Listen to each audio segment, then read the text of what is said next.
Você já pensou acerca da moralidade cristã, da moralidade católica, como um catálogo de pode e não pode, ou como uma ética estoica que nega os prazeres, que nega os nossos sentidos? Seja bem-vindo a mais um episódio da leitura comentada do livro Teologia do Corpo para Iniciantes. Nós estamos no terceiro capítulo do livro e vamos falar agora da realidade que Cristo nos apresenta para que vençamos a luxúria. Na nossa última aula, nós falávamos acerca daquele convite que Cristo faz ao coração humano. Cristo que apela ao coração, apela à nossa humanidade para que nós consigamos alcançar algo mais profundo em nosso coração e não fiquemos simplesmente na superficialidade da lei. E hoje nós vamos meditar exatamente o que o livro traz na página 76 e seguintes acerca do ethos cristão, que vai nos falar de uma moralidade a partir do coração. Exatamente isso. Então, recordem-se, e se você não viu os vídeos anteriores ainda, volte lá e veja. Mas para quem já viu, recorde-se que nós estamos no contexto do Sermão da Montanha, em que Cristo apela ao coração do homem, falando que a lei lhes havia sido dada para que não cometessem adultério, mas, abre aspas, eu porém vos digo, todo aquele que olhar com um desejo com um olhar de cobiça para uma mulher já cometeu adultério com ela em seu coração. Fecha aspas. Estamos neste trecho do livro que medita estes versículos do Sermão da Montanha. E aí na página 76 nós lemos assim: conformar o nosso comportamento a uma norma externa não é suficiente. Todos nós sabemos que é possível seguir as regras sem nunca alcançar a santidade. Bonito isso, né? Se pensarmos naquela conversa de Jesus com o jovem rico, nós conseguimos ver algo que toca também este tema. O jovem que se aproxima de Cristo, que quer saber o que fazer para alcançar a vida eterna, e Cristo fala dos mandamentos e aí ele diz que já segue aqueles mandamentos, mas vem em seguida aquele convite tão intenso de nosso Senhor: se queres ser perfeito, vai, vende tudo que tem, dá o dinheiro aos pobres, depois vem e segue-me. Cristo que fala, queres ser perfeito, não dá para parar simplesmente nas normas externas. Não dá para parar simplesmente no cumprimento dos mandamentos por eles mesmos, no sentido de que isso não parta do coração do homem. Cristo nos convida a algo muito diferente. Ele nos chama a uma moralidade viva que flui do coração. Também no Evangelho de São Mateus, também no capítulo 5, Cristo fala aos fariseus, aos escribas, aliás, fala ao povo, né? Se vossa justiça não for maior que a dos escribas e fariseus, não entrareis no reino de Deus.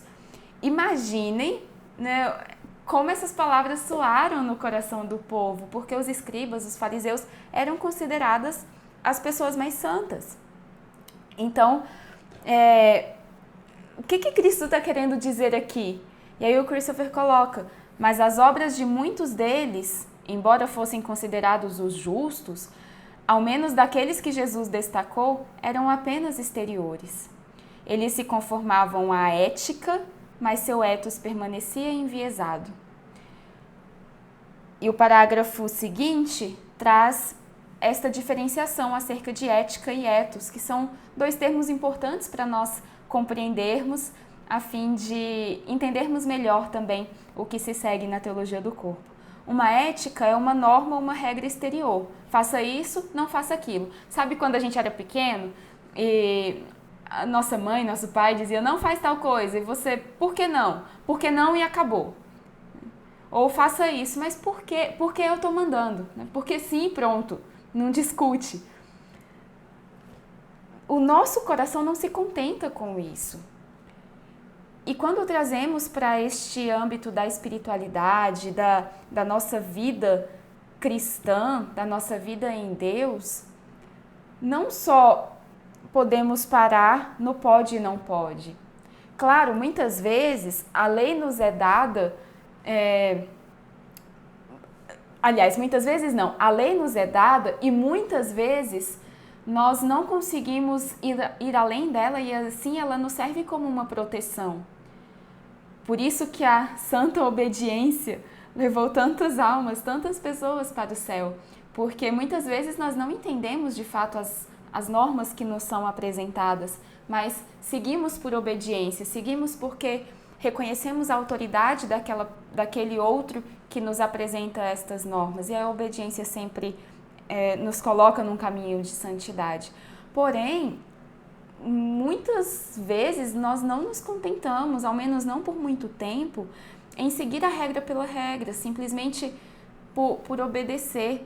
E Cristo quer nos levar a algo mais profundo, que é exatamente este ethos, que o livro traz como o mundo interior de valores da pessoa, aquilo que a atrai ou lhe causa repulsa no profundo do coração. No Sermão da Montanha, Cristo não apenas confirma o código ético de Deus, mas também proclama o verdadeiro ethos dos mandamentos de Deus. Qual que é a diferença aqui? Cristo deseja que nós sigamos a lei? Obviamente. Por isso os mandamentos nos são dados. Porque diante da nossa humanidade marcada pelo pecado, desorientada pelo pecado original, nós precisamos da lei para nos dar um norte. Do contrário, estaríamos perdidos em nas nossas próprias desordens, nas nossas próprias buscas por prazeres egoístas, por satisfações inumanas. Então, os mandamentos, a ética, são para nós uma via de salvação, mas Cristo não quer que nós paremos nela. Ele quer que nós demos passos adiante no sentido de que o nosso coração se mude a partir de dentro a ponto de nós nem mesmo precisarmos mais de uma lei. Não porque eu quero ser livre da lei simplesmente porque ninguém manda em mim, não. Mas porque a lei, ou com lei ou sem lei, o meu coração quer fazer o bem. O meu coração quer rejeitar o mal. O ethos se refere a este mundo interior de valores que percebe o bem e o mal nas coisas, nas realidades, e se inclina sempre em direção ao bem. E aí ele coloca aqui, né, que Cristo chama os seus interlocutores a viverem um ethos, a não viverem a luxúria, mas sabendo da condição deles de pecadores. Né? Ele coloca, parece quase cruel, sabendo que estamos cheios de luxúria, Jesus diz, não viva a luxúria. Ótimo! Então o que é que nós devemos fazer? Cristo apresenta um padrão que ele sabe que não podemos atingir. Parece desesperador, a menos que fosse possível experimentar algum tipo de redenção ou transformação dos nossos desejos. E é precisamente aqui que o Evangelho se torna uma boa nova. Cristo nos chama a viver um padrão elevado. Cristo não nos considera como café com leite, como pessoas incapazes de alcançar a plenitude daquilo que nós fomos criados para alcançar. Cristo nos coloca diante de um sarrafo muito alto, mesmo sabendo das nossas limitações. Mas ele não simplesmente nos coloca ali e fala, e aí, vai campeão, se vira agora, quero ver se você dá conta de passar esse sarrafo, né? Experimente a sua miséria. Não, ele nos coloca diante deste sarrafo alto, mas ao mesmo tempo em que ele nos apresenta este desafio, ele mesmo, através da redenção, nos dá a graça para vencê-lo. O novo ethos que Cristo proclama no Sermão da Montanha não nos é dado somente como tarefa, é também nos dado como dom. Não somos abandonados às nossas próprias imperfeições, fraquezas e pecaminosidade. Cristo nos chama a uma transformação da consciência, a uma transformação das nossas atitudes, a partir de dentro, a partir daquele centro íntimo da pessoa humana que é, conforme o catecismo vai definir, o nosso coração. Este apelo para que nós a partir da nossa consciência, entendamos, manifestemos o valor do corpo, o valor do sexo, conforme o desígnio original do Criador.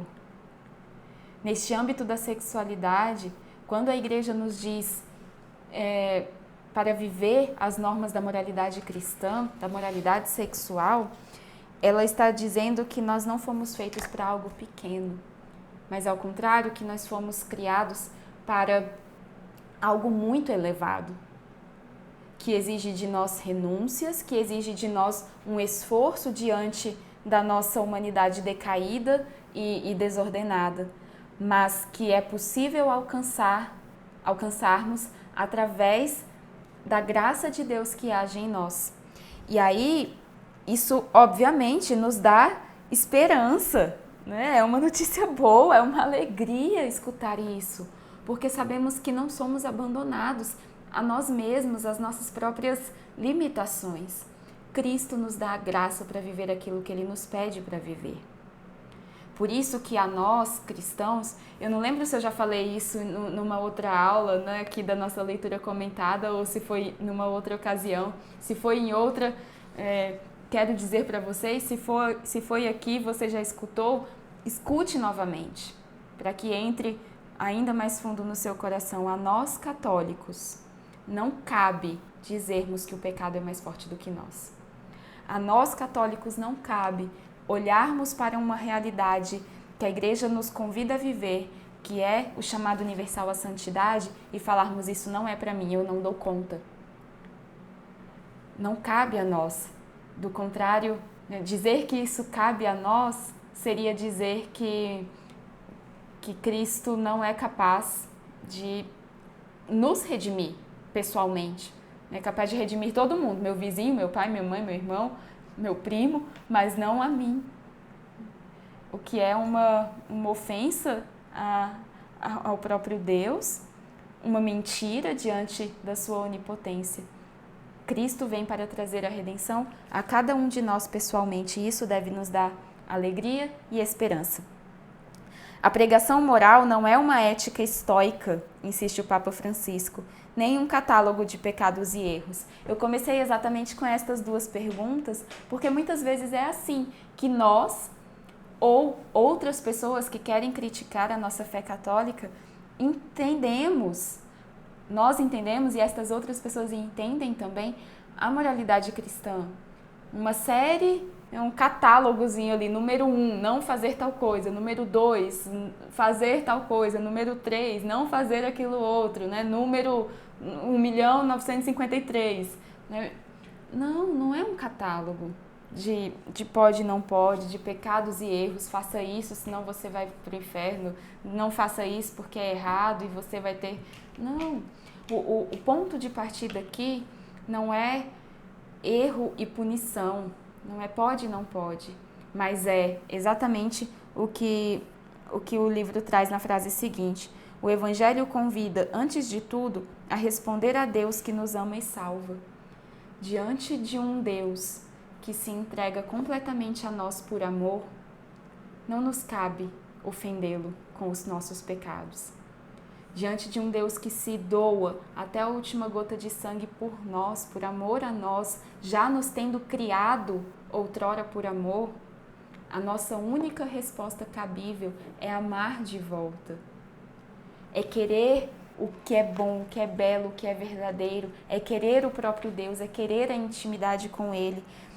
E à medida em que nós experimentamos essa mudança no nosso coração, essa transformação do nosso coração, nós vamos nos tornando livres da lei. Em que sentido? O Christopher traz um exemplo muito bacana. Ele coloca: você tem algum desejo de assassinar o seu melhor amigo? Espero que não, provavelmente não. Então, diante da ausência deste desejo de cometer um crime, um pecado, né, um assassinato do seu melhor amigo, não te é necessária uma lei que diga: não matarás o seu melhor amigo, para que você não faça isso, não realize este ato. Não é necessário. Se aparecerem com uma lei dessa, você vai rir dela, vai falar: que bobagem, para que isso? É tão óbvio. mas é óbvio porque o seu coração neste aspecto, neste ponto, já foi transformado. A sua consciência já te apontou que o bem é não matar o seu amigo e que matá-lo seria um mal. E a sua vontade já está orientada para buscar este bem e para evitar este mal. A partir deste exemplo, nós poderíamos aplicar isso para todos os outros âmbitos da nossa vida. E aqui uma pergunta que o Christopher traz lá na página 79. Quais ensinamentos da igreja nós ainda percebemos como um fardo ou imposição? Talvez o problema não esteja na lei ou na igreja, mas em nossa própria dureza de coração. E aqui quero deixar este convite para você que nos escuta, à medida que finalizamos este trecho sobre o novo ethos. Quais são os mandamentos da igreja? Quais são as normas da moralidade sexual de forma particular que ainda descem rasgando goela abaixo? São as normas da igreja acerca da abertura à vida, da não utilização de contracepção, da indissolubilidade do matrimônio, da defesa da vida da concepção até a morte, indiscutivelmente, até a morte natural. É a não fornicação, é a fidelidade no matrimônio. Qual é, né? Quais são estes ensinamentos da igreja que ainda parecem difíceis de engolir? Talvez o problema não esteja, de fato, nestes ensinamentos, mas no coração que ainda vive uma ética, que ainda, de repente, até obedece a estes ensinamentos, mas ali, né, só na obediência mesmo e ainda assim com muita dificuldade porque tem que fazer, mas lá dentro, né, e que bom que faz, ainda que desse jeito, de repente é o primeiro passo esse mesmo, né?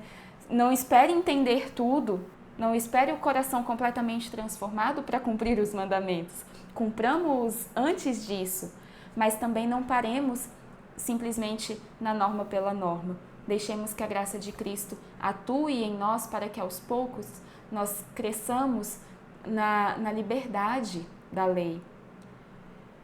São as normas da modéstia, por exemplo. É interessante, quero trazer aqui um breve exemplo, né? De repente você olha para trás e fala, nossa, aquelas roupas que eu usava lá atrás não faz sentido nenhum. Hoje jamais eu colocaria uma roupa daquela, né? E talvez nesse processo tenha sido assim, estão dizendo que não é para usar, então eu vou tentar respeitar, mas, né, ainda não é tão simples assim, não entendo muito bem, eu vou aqui porque eu acredito que a igreja tem o melhor para mim.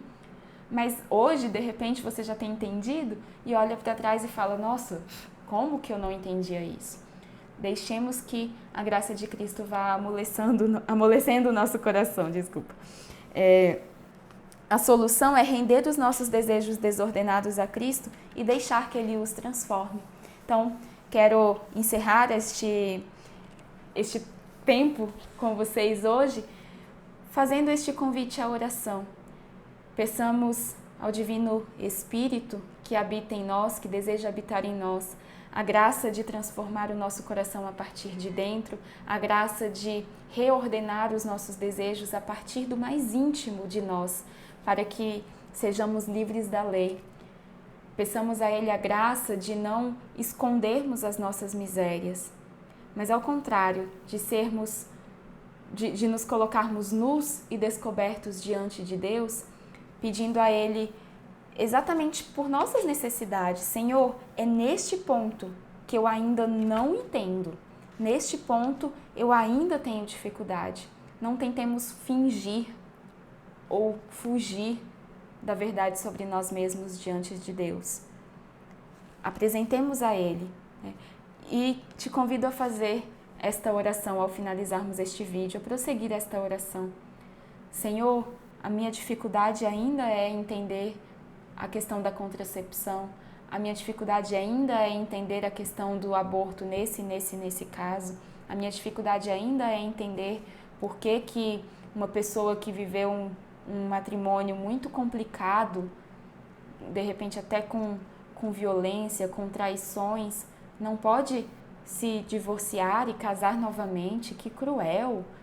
Este é o meu pensamento ainda, eu quero te apresentar isso. Trago aqui alguns exemplos que nós escutamos muitas vezes as pessoas comentarem.